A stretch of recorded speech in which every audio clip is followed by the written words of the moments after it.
And now what we're going to do before it gets too dry is I'm going to take it and I'm going to kind of bend it up like this. Okay?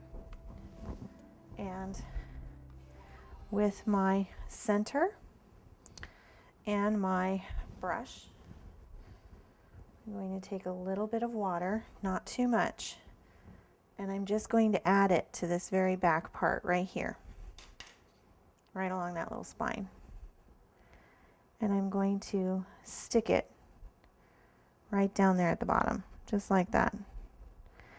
And then with a little more water here, I'm going to start to roll this up.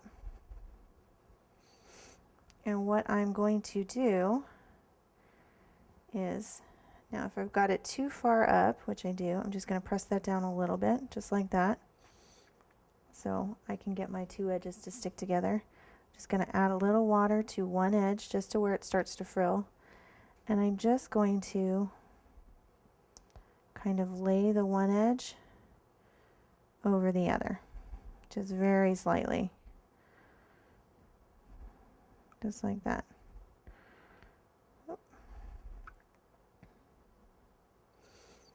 If your center starts to move around a little bit, don't worry about it. You can adjust it once you get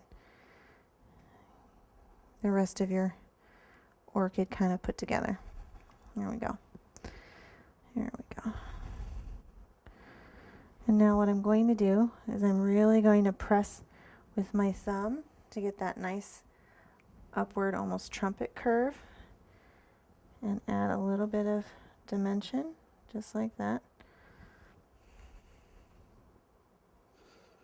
And then I really want to kind of press my gum paste together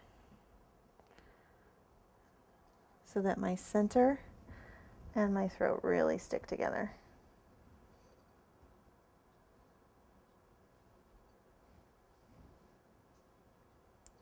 And you can either curve it up some more or curve it down, either way.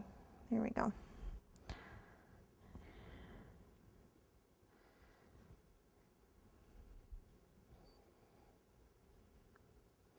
And you really kind of want to pinch this top portion and twist. See what I'm doing? Because that's going to give you a nice rounded top edge, and then we will clean off that extra gum paste later after it's dried, after it's had a chance to dry.